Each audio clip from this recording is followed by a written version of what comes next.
Design School session number 5. Pew, pew, My pew, name pew, is. pew. I need like that obligatory horn sound that they have. The DJ. Yeah, We're getting silly today. we're too My giddy today. way too much coffee. My name is Josh. I'm happy to be back for session number 5. Um, Aaron, next slide, please. Yeah, I'm trying to. There There you we go. Perfect. go. So, like always, jump on to Twitter, live tweet with us, tag us at @design4AHS. Use that hashtag VDS2020. Let us know if you've got any questions, concerns, something that you loved when you were listening to our talk. Post it online to share it with others. We look forward to connecting with you. Today, we will be doing some annotating. Annotate. That's right. Like we've told you, we have a chance to get you to mark on the screen. We like your engagement, and what we're going to start off by doing is going to get you to talk about the kind of challenges you are experiencing so far in design school. So go to the top of your page, click on or hover over view options. You'll see a drop-down menu. Select annotate, and that will bring up the annotate bar.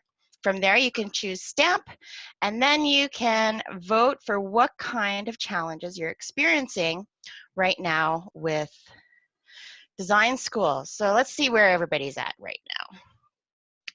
Some of you are weighed down by technical details. Yeah, and we're seeing that a little bit in the homework, eh? Like it's some people are getting really tight and tightly focused on the details of their solution. So if their solution is a website or their idea is a website, they're talking about all the features of the website rather than how it makes the human feel when they use the website. Taking more time than they thought it would. Well, yes, that's true. But it's fun though, right? Yeah, I was just gonna go with it. Yeah, a little bit more time, a lot more fun. Yeah. We got somebody who's just like across the board. I'm doing all of it. They have all the challenges. That's right. My problem is too complicated. I can't decide where to focus. What should people do there, Josh, when they can't decide where to focus? Oh, ask your user. That's the thing that I would suggest is you've got all of these problems and this map and this story and narrative. And if you're not too sure where you think the first step is that you need to go, what I would do and what I've done in the past is go to them and be like, hey, all of these things are kind of rising up to the top, but what it resonates with you or makes you think that if this was improved, the entire journey would be better. Yeah, don't let you be the only one to decide what that part of what you need to work on is.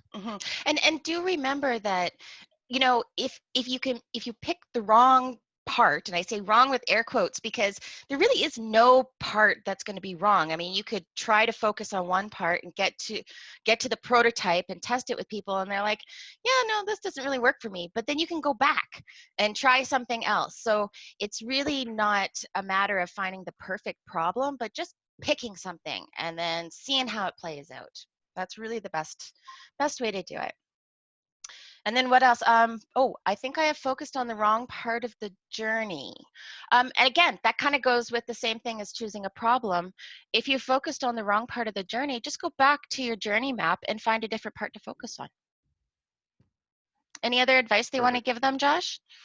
No, I think we're good. We can move on to the next ones. And All right, I'm going homework. to clear all drawings now, and your very well-behaved audience is not going to. Let's see. Who's still annotating? Who's still annotating? Do we have to turn that off? All right, so we did get some great homework this week. Now, I'm not going to review the crazy eights because like we told you last week, those are personal and for yourself. But it's always fun to look at annotations. They're always kind of fun to see what like is like. We loved this one. This is from our friend, the Post-it Note Bandit. And she actually took the advice of going back and redoing some part of her journey and focusing on a new area. So good, kudos to her. It's a lot of extra work. But you can see some of the things that she's looking at: chef, athlete, author, film industry, and you can say they don't have to be a perfect parallel. Like, it doesn't have to be something that really, you know, everything they do sparks a new idea in you. It's just a matter of the more analogies you do, the more ideas you get, really. And then the next one, I'm sorry, I'm having a little bit of trouble with my slides working here. Yes, I liked this one because a physician's office is like a bar. And I was just going to ask any of the doctors on the line if they could relate to that, or if their physician's office is like a bar, or a healthcare online interface is like a fitness class. I thought that was really interesting as well. So we are online fitness classes, virtual design school. Yeah, that's right. All right, everyone, Yeah. give it. Online fitness class that Josh does 6 times a year. That's right. Sounds about right. So this is one of the panels that we asked you to do. So the storyboard, and the visuals are great, but this is what I'm talking about, where people are getting a little bit too detailed in the features of their solution and not really talking about the human experience. So I don't really see a narrative here, and I know there is one, I think, but I wanted to kind of demonstrate what a difference it makes when you tell a story at this point, because this really is how you keep it human with the narrative. So if we consider, and I actually had to go back and take a look at which problem they were working on for this one. And so they're working on lab test results. So when Joanne was last visiting her doctor, she mentioned that Joanne could register to receive her lab results online. Woohoo, okay, so we're talking about the actions of the user. Joanne registered easily, was impressed that the app was easy to navigate. When her results were emailed to her, she could see that they were abnormal. So she connected with the consultant through the chat box, who reassured her that her results were not urgent, but that she should follow up with her physician for next steps. And then finally, the next time Joanne received her lab results, she could see they were back to normal compared to where they were. Yes, she was happy to avoid a trip to the doctor and not have to wait for good news. And the reason, and I may have not have done justice to this particular storyline for this solution, but I just wanted to demonstrate how a narrative really brings the human back to the focus in the center of the solution, and it's really all about the user now instead of the features. And there's lots of time to develop the features when you plan your prototype. All right. And this again, from our Post-it note bandit, really liked this design of the storyboarding. And again, the visuals are easy to understand. The words tell a story. And all I would suggest is to humanize it even more by naming the person who's in this story. So instead of saying problem solver, just name them Linda. And instead of talking about how the app offers a standardized approach, maybe talk about how Linda really appreciates how the app is standardized, or that she can see all of these things in one place. So try to tell the story from the point of the user. So what I want to do now is kind of go through where we've been so far and then where we're going. So if you'll remember, I've been kind of working on this problem that I had with my grandmother when we went to the hospital, and the fact that our parking experience really sucked. So I'm wondering, so my problem was my grandmother is anxious to wait by the hospital entrance while I park the car. And so after we do kind of reframe and take a look at the problem, we pull out some of the insights that we can use while we're trying to understand the problem better. And then that kind of focus that we looked at for the journey map, we focused on 2 different areas that we wanted to see, wanted to work on. And then I took it to ideation. I did crazy 8s and came up with 8 wild ideas. And then I kind of combined those to one idea that I wanted to develop. And that's really the idea of a valet and oasis for frail elderly people and their caregivers. So I kind of worked out the specifics there, and now we're getting ready. We're going to learn about prototyping, where I actually have to build this experience and show it to somebody, and then ask them what they think of it, really. So that's where we are today, and what we're going to be talking about today is prototyping. And what's that, Josh? Oh, Josh, you're on mute. Okay. I was doing that. Yeah. I've only done that like 6 times today where Only I talk 6 while I'm times, muted. yeah. Who's done that in the last week? I can imagine everyone in this space. So today, just like we mentioned before, it's all about prototyping, building, showing, not telling, allowing users to experience something and experience it early. Mm, Um, we if you've ever been to one of our in-person sprint schools where we teach people how to do design sprints, we love the term ugly baby. Like, show your ugly baby early and show it often, so that it's all about getting that feedback as fast as you can, so that you can pivot and kind of move based off of what your user is telling you, because you are building it for them, right? mhm. So we have Tai, who you've kind of already heard from this morning. Tai, thank you so much for joining us. We understand, you're really, really busy, but we do appreciate you coming and taking part. He is from the, oh my goodness, UHN Open Lab, and we're excited that you did Choosing Wisely Canada, correct? One of the Correct. founders. Yep, yep. That's Awesome. pretty cool. So we're gonna stop sharing our screen and let And you then take you can over. take over. Awesome. Thanks, everybody. Let me see that I can do that seamlessly here. There we are. That is a fantastic title. MacGyver. MacGyver. Yeah, I I'm love glad. it. I'm glad you guys, I guess are showing your age. That's COVID. That's COVID hair right now. That's my hair, COVID hair. That's what it That's is. right. Well, we've been using MacGyver as a verb for a while now, so. Oh yeah, that's awesome. Got a Bon Jovi haircut there, Mm. for sure. So that's obviously not me.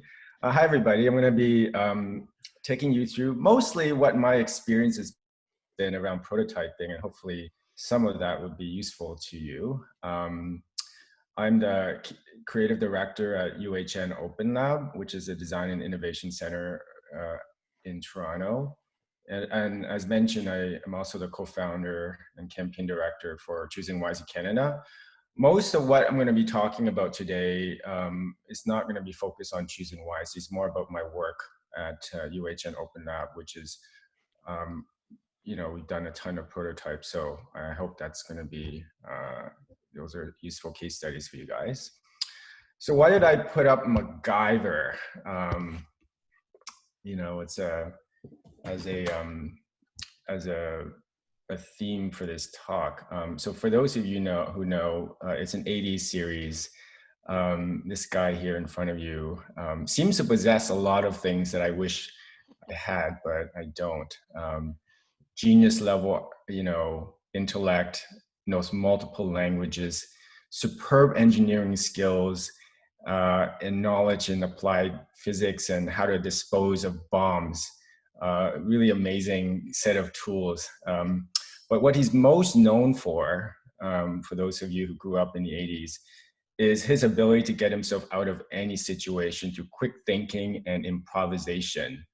And these are exactly the qualities of a good prototyper: quick thinking and improvisation. There was one episode, I think it was somewhere in Afghanistan, where there was a down satellite. So he took the satellite and found a plastic shield and created a hang glider and escaped, out of the mountains. Or another one where he took a blood pressure pump and combined it with an alarm clock and created a lie detector. I mean, this is all very far-fetched, but really, I think what I'm talking about here is the spirit of prototyping, improv, being able to be resourceful, inventive, quick thinking and action oriented, as opposed to keep trying to think and hone your idea rather than just go out there and try to do something. So I don't think I'm gonna, teach you much today in terms of how to prototype, because that's not rocket science really. But I think what's important is to maybe leave with this idea that prototyping is really about an attitude and the spirit of iteration rather than perfection. I hope that all makes sense. So I'm going to start with, so this is UHN Open Lab. That's a manifesto, has a number of elements to it. But the one I think is relevant here is all the world's a lab. it has all the tools you need, designed for the messiness of the real world, and that's where innovation has to live. And I think it's really, again, that spirit of you know, designing for the real world is messy, and you know, the only way to know if something works or not is just try it out, right? And try to create and try to fail early rather than later.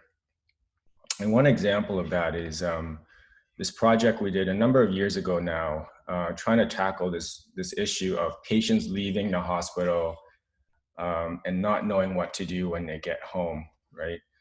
Most patients do not understand medical terms to begin with.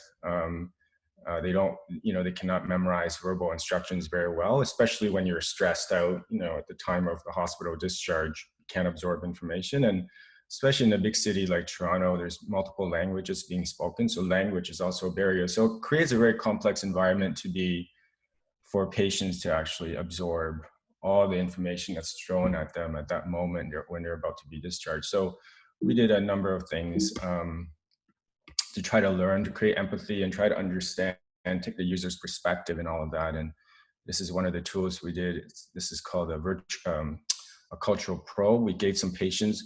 Most of us who work in the hospital have really no idea. Like once the patient leaves that environment, it's kind of like off your books, right? You have no idea what's going on when they leave. And so we try to actually follow them home to try to get a sense of you know, what some of the difficulties were in their experience. So we had a camera, a disposable camera, postcards for them to send back to us. And there was a journal that they kept for 2 weeks.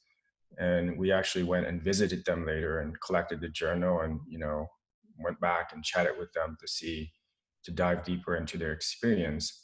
And that was part of the ideation phase, like the problem finding, the ideation to come up with stuff. But ultimately, we did some prototyping. So we brought together clinicians, designers, patients to try to absorb all the information that was gained through the cultural probe and other types of research and try to come up with some solutions.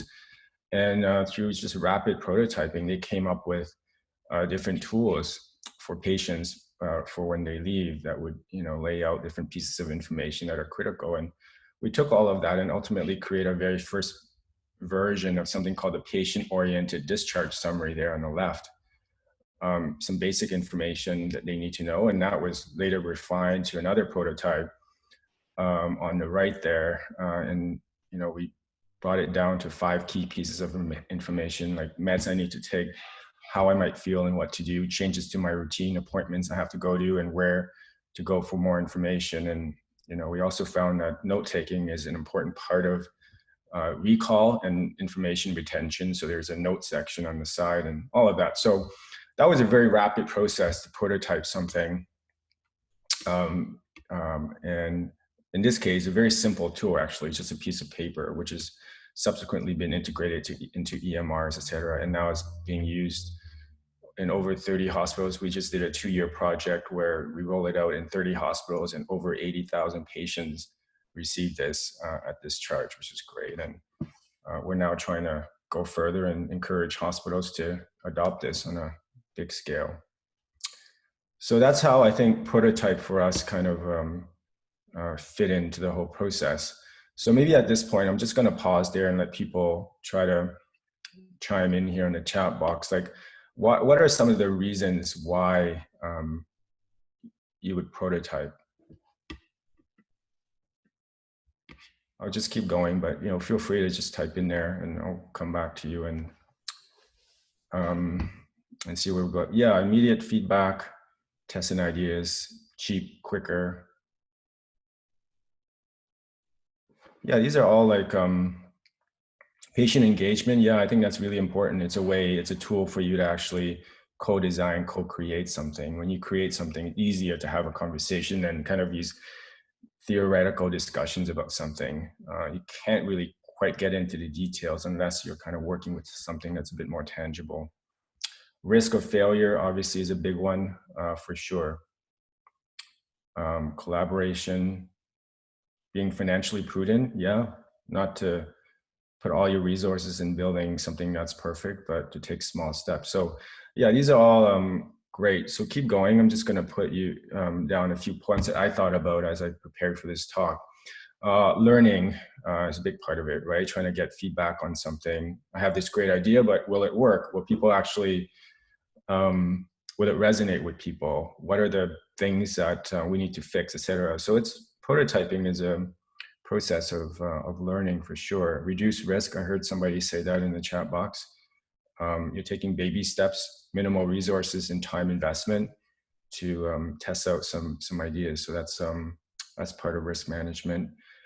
To demonstrate, we often have these wild ideas at Open Lab, and it's hard to convince people actually that this is a good idea. And so by building a prototype, a proof of concept of some sort, you can actually show them rather than tell them and wave your hands around. You can actually show them, let them interact with that. And that's important for selling your project, for fundraising.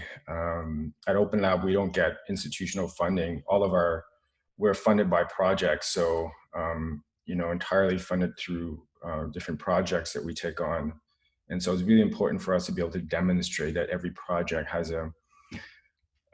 something that's tangible that you can feel. So that's important to that. Being able to inspire not other people about your ideas, but to inspire new thinking. So you might have an early prototype and it inspires some other idea or inspires another solution that is an offshoot of that or is an add-on. So it's important for that. And then somebody mentioned their engagement. Yeah, co-design, co-creation with patients, with stakeholders. It's a wonderful way to actually bring people together. And it's fun, more so than trying to do something on paper.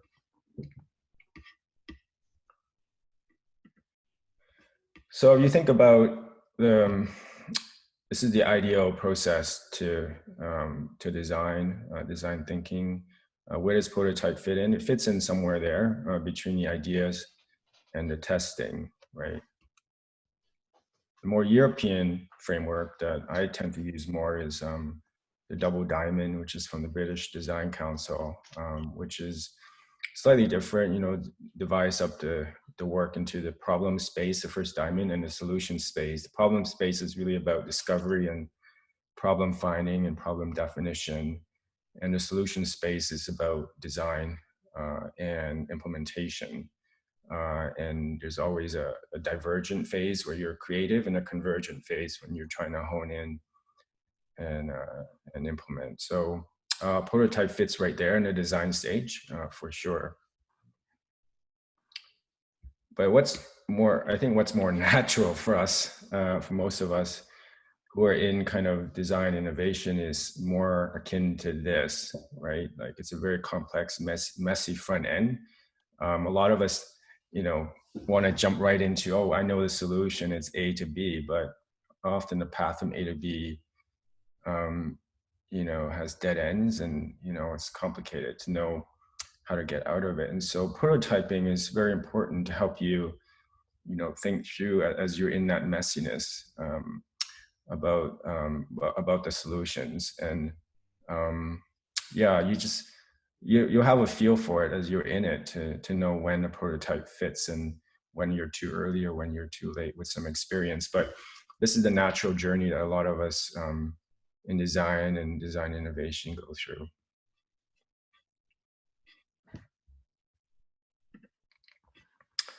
I want to talk a bit about fidelity, prototyping. Fidelity is hugely important to the prototyping process. In the traditional way of doing prototyping, you're dealing with a product of many. So you can think of a car or chair, ultimately you're going to produce many of the same thing. And a prototype usually is, like a prototype car, or in this case, a chair. You're just doing one of those things, right? So very low cost, very quick, and you're able to get a sense of what it looks like, what it feels like, how it functions. And then even before that, before the high fidelity prototype, like in this case, by the way, this is a wonderful chair. It's the Eames shell chair. There's an interesting story here.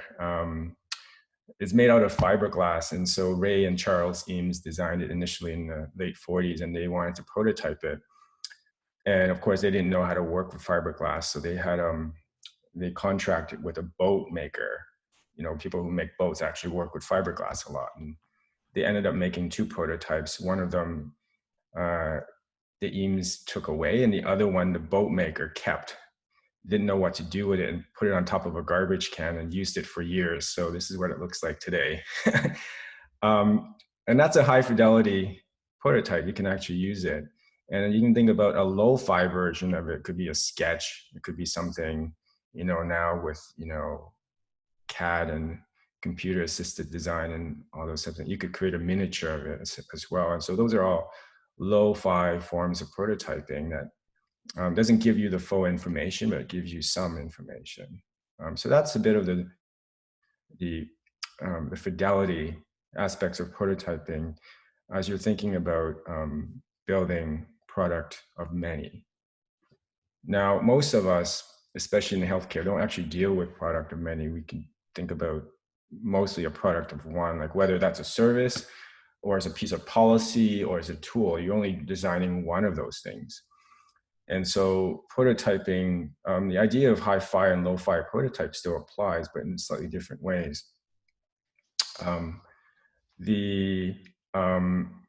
You could create, let's say you're doing a service. You don't have to design the entire service in your prototype. You could focus in on a corner of that where it's really critical for you to find out if that actually works, if that resonates with users or not, and test that, right? So although you're doing hi-fi, because it's a product of one, you don't have the resources at the time to build the whole thing. You can build a certain portion of it, and that could still be a hi-fi prototype. And then even before that, you could, in that corner of that service, you could do a lo-fi prototype as well to test things out. So this is the way I tend to think about prototyping and the issues around fidelity. And I'll come back to this through some examples. The first example here is a project I've been working on for some time now. It relates to the opioid crisis and the overdose crisis. One of the issues is that people don't talk enough about this is, over 80% of injection drug users inject alone. So while we have, safe injection sites and so forth, the majority of people use alone for a variety of reasons, stigma, isolation, and so forth.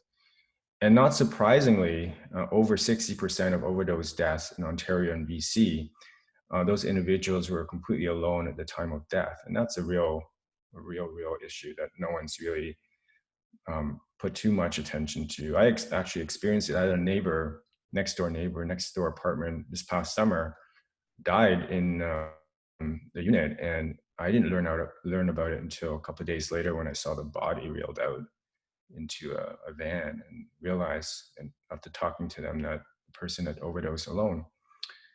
So yeah, it's a real issue, and yet I have naloxone. I carry naloxone. I have naloxone. I had naloxone in my unit. I could have done something, right? Being right next door, just separated by a wall there, probably just, watching Netflix or something, not knowing what's going on. And so, yeah, we've been talking a lot with people in safe injection sites, drug users, to understand this problem a little bit more. And it's, as it turns out, we have naloxone everywhere. People in that community carry naloxone everywhere.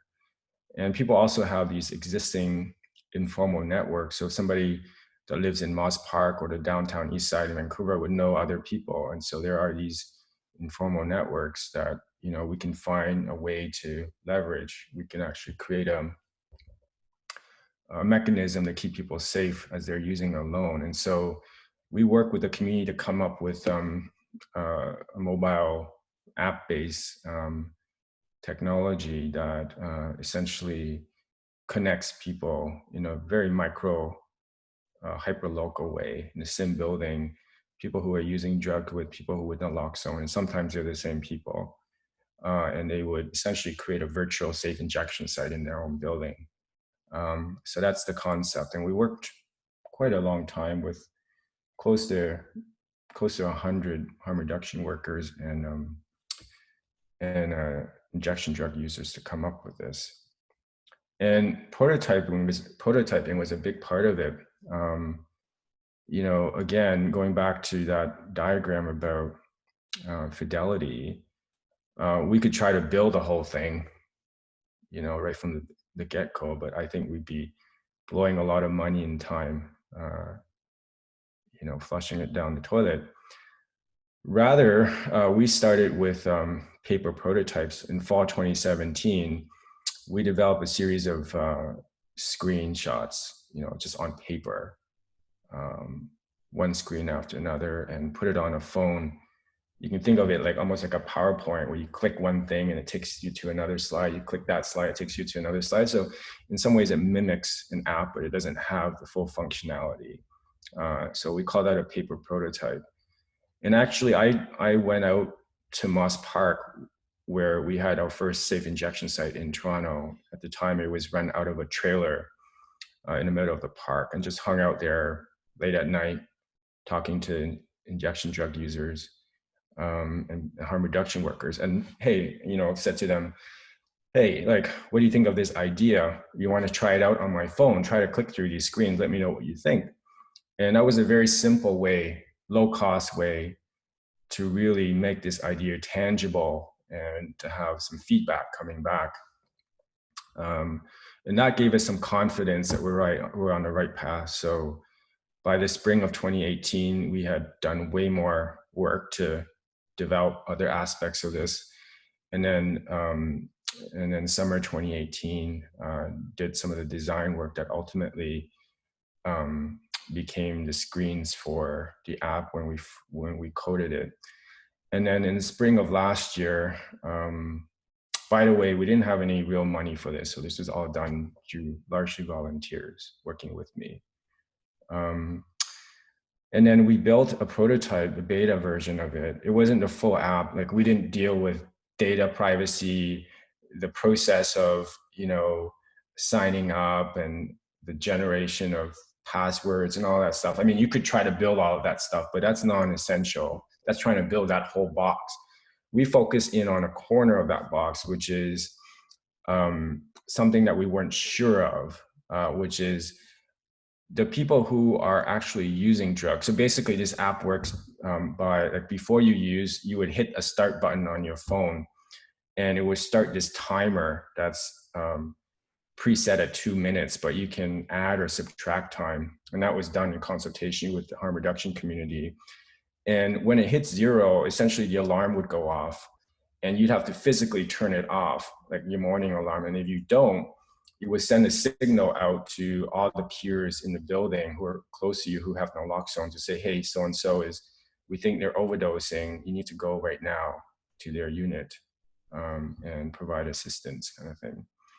So that's how it works. But we didn't know for sure, like, if you have just injected, you know, heroin or fentanyl, are you able to interact with a mobile device? Like, do these buttons actually, you know, can you understand them? Can you interact with them the same way that when we do user testing in a controlled environment could? So we didn't know that. So we built the app just for that portion of it.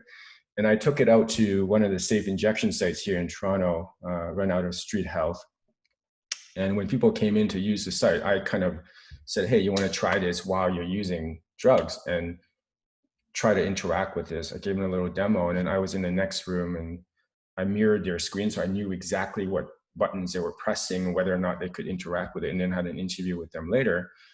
But that's how you could prototype in a high fidelity kind of way, but only in one portion of the app without having to build the whole thing. So that, I hope, gives you an idea of what I mean by hi-fi prototype, but not for the entire thing, just a portion of it. And you can apply this concept to a service or, you know, a policy, right? Yeah, maybe we can just get some ideas here. A product prototype, you know, I think is quite simple. You know, a car, you could build a clay model, and you can do a prototype with just one car, and then before full-scale production. Talk a little bit, maybe in the chat room, of what are some of the ways you could prototype a service or a policy, just go for it. I'll keep looking at the chat box and see what ideas people have. That actually came up as a question, actually. It was around the service prototype. So I'm really excited to see what people would put in the chat box. Yeah. It's a bit more difficult, I think, to think about how to prototype a service. Yeah, you can try it out in one clinic, in one geographical area. That's fantastic. That's a great idea, instead of the full thing. Tabletop exercise. Yeah, you can run through, some blueprints and, walk through things. Pilot testing. Great. Journey mapping. Yep. Card sorting. Yeah. Video walkthrough of a service. Another good idea. You could do role playing, right? You play the customer, you play the service provider, and here's, you can mock up a clinic, things like that. Yeah, so there's different ways. I think there is no, there's no Bible on how to do some of this stuff. You just have to figure it out, and based on the resources you have and your own ingenuity.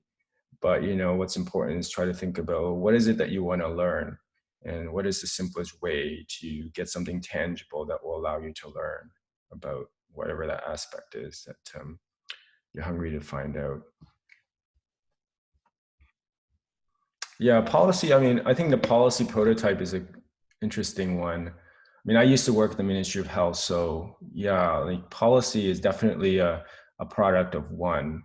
But you can pilot test things, right? Like at Open Lab, we actually work with a project called Clean Meds, and they're trying to prototype and evaluate what pharmacare would be like if we were to roll out pharmacare. Obviously, you can't do that without the resources, money. But what they did was they created a small pharmacy that kind of that had about 130 of the essential medications that most patients, I think 80 or 90% of patients would need.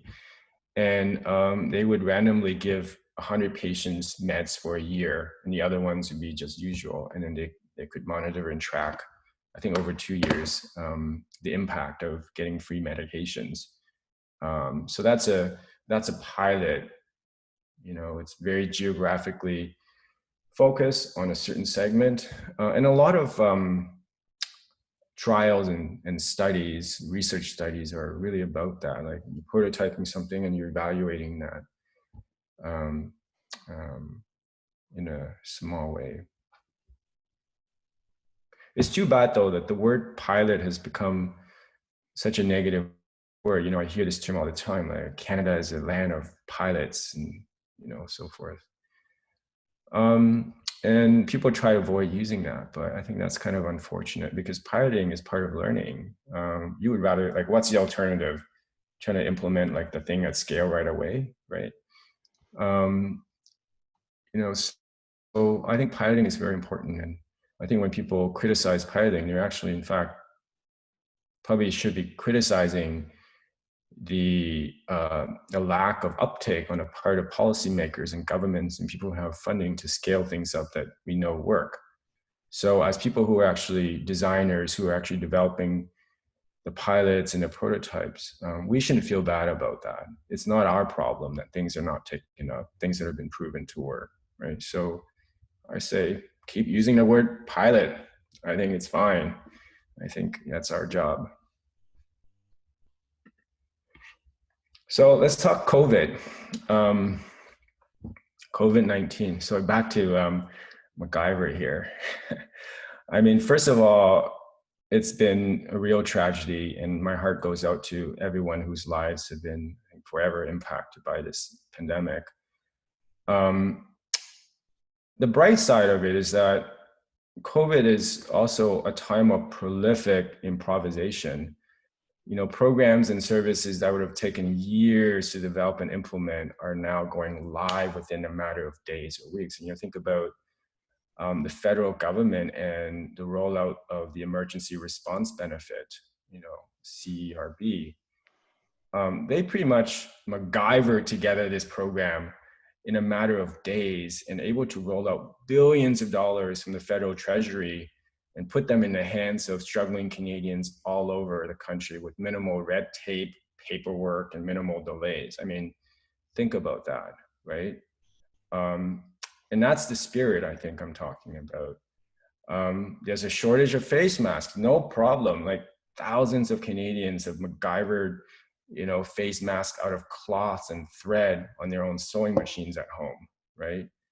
And so when you think about prototyping, I think about how you could MacGyver together something without consuming too much resources and time. And that's all about, improv and being resourceful. So this is something that we came up with during COVID-19. We MacGyvered together the program called Friendly Neighbor Hotline that helps isolated seniors in low-income buildings, public housing buildings, essentially in Toronto, get access to groceries, given that they can't go out and line up.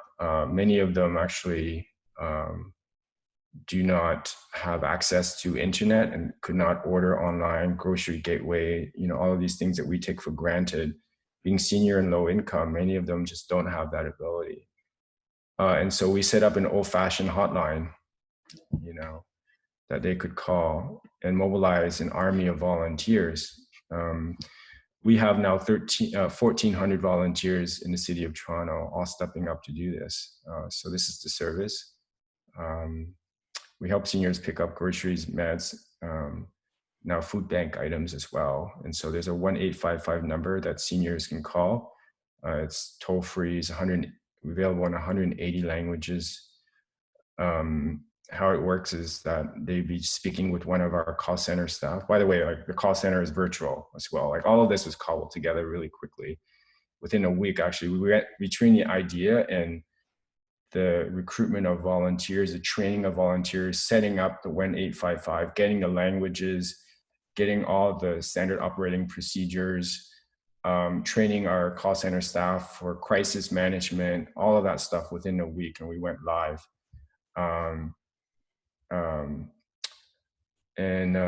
Again, in this really strange and interesting times, I think we've all been pushed into, setting aside our need for perfection and our need to try to get something absolutely right before we roll it out. No, let's just get started. The action bias is really now more important than ever. And, we can carry that spirit through in other facets of our work with prototyping, well beyond COVID. I think that would be pretty cool. One of the first things that we put together as far as prototyping was concerned for the service was we put together, for those who do service design, the service blueprint is kind of like one of the tools that you use to lay out the design process. Here you have the senior's journey, the line of interaction, what's front stage versus backstage is divided by the line of interaction and the line of visibility and so forth. So we kind of put this together within the first 24 hours of us thinking about this idea, and really focus in on a few key areas that we had to build infrastructure for: the call center, the ground fleet through volunteer, the call for volunteers and so forth. And we did some role playing that weekend after we came up with the idea on a Friday. We did some role playing. So we put out the idea, I was thinking that we could do this, and I called a politician here in the city and said, hey, what do you think of this idea? And I called another senior, and she was like, yeah, it's a great idea, let's do it. And within 2 hours of me talking to this politician, he put it out in his newsletter. And then overnight, we had 300 volunteers. By Saturday morning, we had 300 volunteers sign up. And we're like, what the heck do we do? We don't have any of this in place. We don't have a call center, et cetera. So we had to quickly cobble that together. And you know, the service blueprint. We did some role playing. You know, you played a senior, I played a call center, and somebody else plays the role of, you know, delivery staff. And let's try to work out the communications of that. A lot of use of Google Form, by the way. Google Form is really amazing. I mean, this thing literally was MacGyver together using duct tape, Google Form, old-fashioned email and phone lines. You know, that's really what it was. And so you could really get stuff together really quickly. One of the things that we learned along the way is that a lot of low-income seniors don't even have, our service works because we on the basis that we'll buy the groceries for the senior and they'll pay us back after we drop it off. Some seniors, because they're low income, just simply do not have money at all, so they use food banks. And when we launched this, within a week, we didn't have food bank delivery or pickup as part of the service. And none of us have experience having to pick up food bank items. So we had to rapidly figure it out. And so I ended up going out there to do our very first food bank pickup. And this is me in line at one of the food bank pickups in Scarborough, which is in the suburbs of Toronto, just to try to figure out, well, can this actually be something that we incorporate into the program? And so this is, you know, rapid prototyping. You know, let's get out there and try to do this and see if it could be done or not. And it turns out it could be done. And so the next day we announced that we do food bank pickups, and we had a whole protocol for that for our call center staff and for the volunteer staff. And happy to say now that, although sadly, that a lot of seniors are calling us to help with food bank items.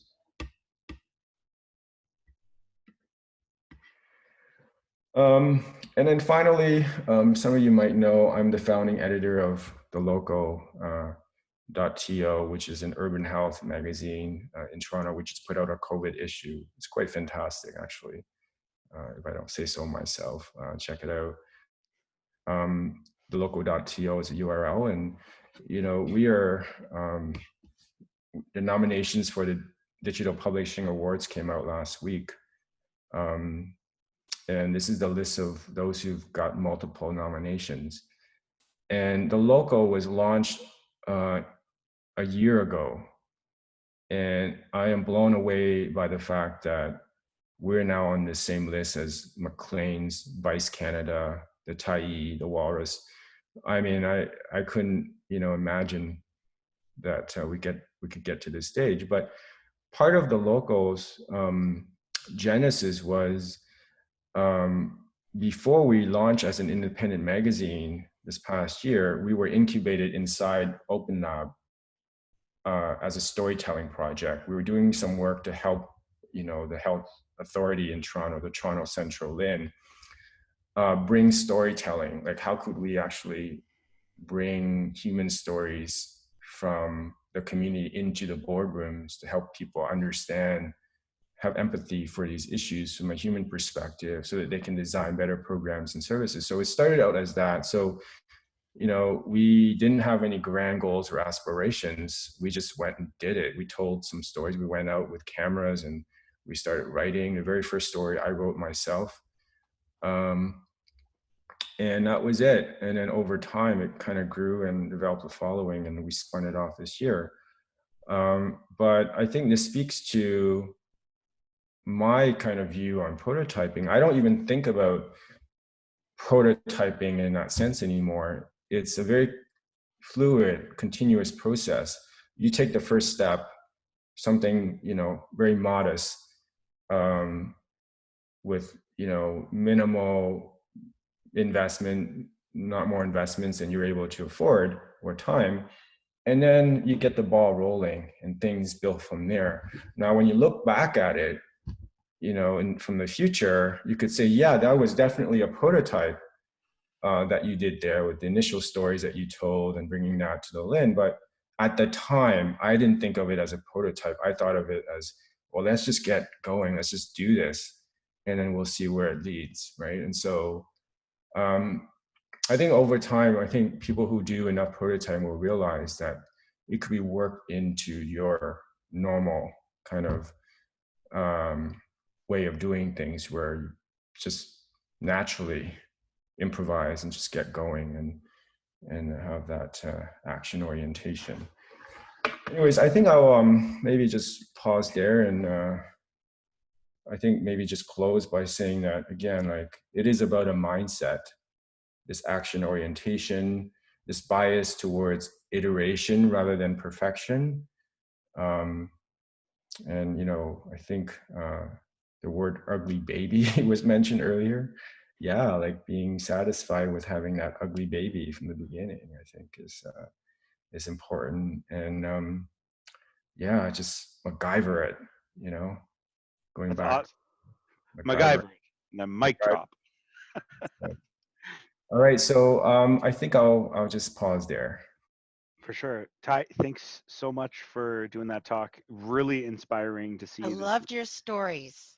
Yeah, The stories were great. they were awesome. Yeah. So we don't have a ton of time, and we want to make sure that we let everybody have a chance to hear the rest of the talk, or at least get a chance for Aaron to go over the homework. So I encourage you guys. Ty's really active on Twitter, and the stuff he posts is great. So jump onto Twitter if you use it. Make sure you follow him, and then tweet him a question if there's something you're curious about. I'm going to put things in Ty's mouth. That sounded weird. Maybe he can reach out to you if you've got a question there. And of course, we can answer any questions that you may have about prototyping as well. So thank you again, Ty. Much appreciated. Thanks, guys. Fantastic. And you know what? It's really how you keep talking about just diving in and doing it and MacGyvering something together with the resources that you have. And that's what we want you guys to do with your prototype planning. Now, if you'll remember in my example, I had an idea of a valet like oasis that could help my grandma and be there while she's waiting. But now I have to design it. And you know, the design of it is different when I think about how I'm going to share this idea with people. It's not just a matter of drawing a picture. So in your homework, you need to think about, you know, what is it going to look like? So this is just a very lo-fi idea of how I'm going to engage people to find out if they like this idea. So my idea was to use something like MailChimp. And essentially, if people click to join and to want to know more, that's my first indication that people like this idea. So if nobody clicks, nobody wants to know more, that's damn, my idea doesn't hit the mark, back to the drawing board. But if people do click and join, then in this time of COVID, it does give me an opportunity to connect with people where you know, I might not, I mean, I can't just go to a long-term care center and talk to folks there. And it's difficult during COVID to get out and just talk to people. So this is what I came up with. And so what I need to use, MailChimp, eventually get people to online and talking to me about the idea and be able to kind of facilitate a conversation with people there. What am I going to need? I'm going to need some access to family caregivers, a hosting platform, and some visuals and engagement. I'm going to share it through email and online. Who am I going to show it to? Well, I'm going to start off with people I know. And then I'm going to think specifically about caregivers and frail seniors and see, you know, what they think. Now, the next bit is really important because if you think about what you want to learn from testing it, it's not a matter of saying, well, I want to know if people are going to use it and then you just switch, oh, will you use it? But sometimes it is like, would you like this service? What do you like about this service? How much should it cost? Who else should have a service like this? And how often do you think that you'd use this service? That's what I kind of want to know. And that's assuming that people click to join to learn more, because if they don't, I don't need to find out any of these questions because I know that my idea was a dud, and that's okay. I found out really quickly that it was a dud if that's the case.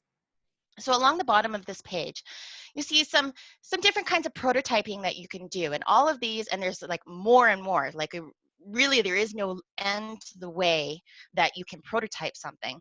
But these are just here to kind of give you an idea of the different ways. So this one I've kind of mixed a campaign and a meeting and a tool. And then eventually what I'm going to show people is an email like this. So I just want to kind of give an idea to people of what we're looking at. I want to give them some visuals because I can't show them something in person. So I want them to kind of see the idea and understand what we're talking about. And then just an easy way to connect. And like I said, ideally, I would be able to go and talk to people at hospitals and caregivers and you know, just like Tai said, just go out to where the people are. But in a time of COVID, that's not always available. So this is my kind of COVID solution to that. And then, yeah, just share it with people that I think that might know somebody that would be interested, and use your networks to do that. So really, you said we put prototype. You can go to the next slide, Aaron. Prototype and test kind of together, and this is just a simple thing that we do that to kind of organize our thoughts around a prototype that we've shared with a user. So what are the things that we learned? What are new ideas? What worked? And what can we do better? And it's just a simple way to put things down. It's all about, you know, moving things forward and understanding that even though if it was an efficient failure, it's still a positive. We learn things really, really rapidly so that we could quickly iterate, try something new, see if it was going to work for our user. So whenever we're doing, whether it's a design sprint or a, you know, a design project, we always talk about our prototypes in kind of these three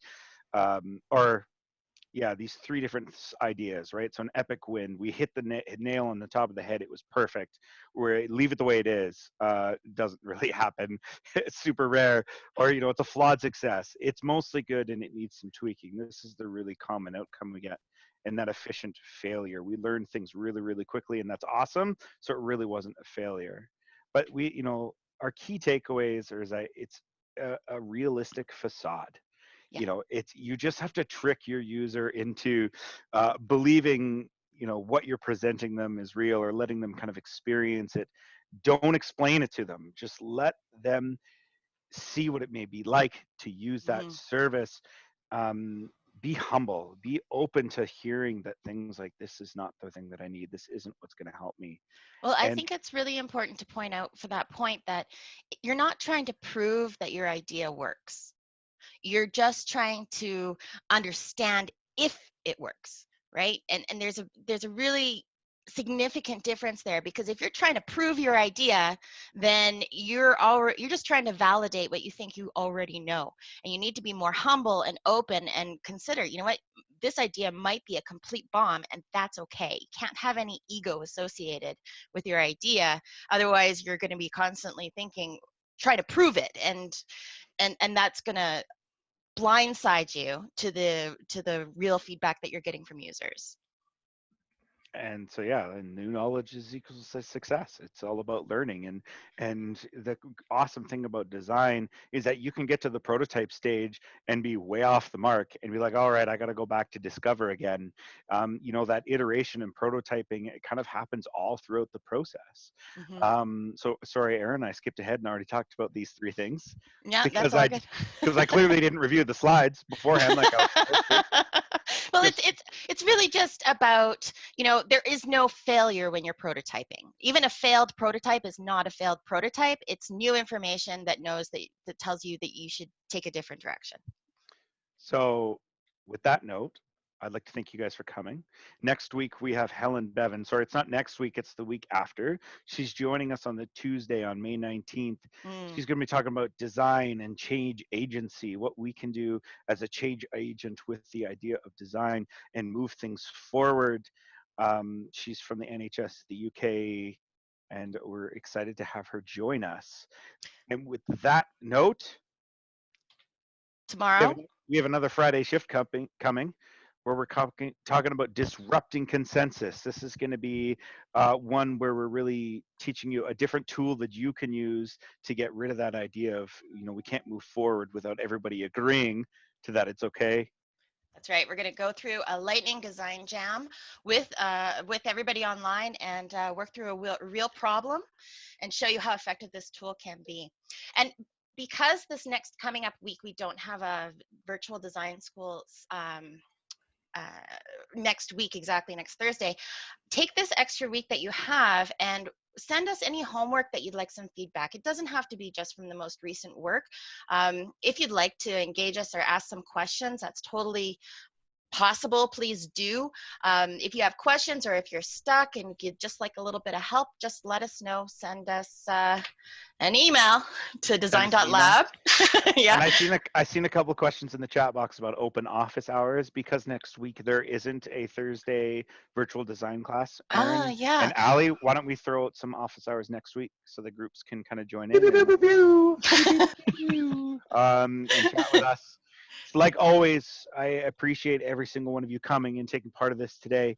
You know, get out there, design, try Just to try try it. something new, just MacGyver the hell out of it, and Yeah. just show your users what you can produce, and it doesn't need to be perfect. Mm-mm. Follow us on Twitter, Instagram, go to our website if you're curious. Go to the YouTube page. All of our videos, someone asked, like, do you take your videos down?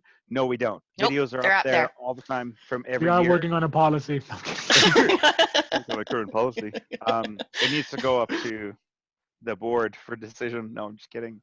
But that's And what it about for us. people that that if you're gonna build your prototypes and you want to like maybe take a little video of them or kind of show somebody interacting with them or any kind of medium that you want to generate and share with us, we are happy to also share that with the world if you like. So if you want to push your ideas and you want us to help you push your ideas, then send them off to us and we will do that.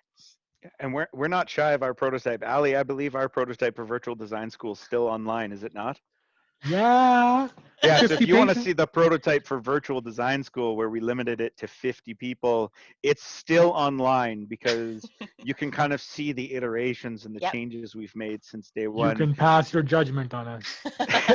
But Yeah. like Tai said, it was all about, you know, having an idea and just going with it. Yeah. And iterating on the fly and changing things as we moved from sessions to sessions. So that's us for this week, guys.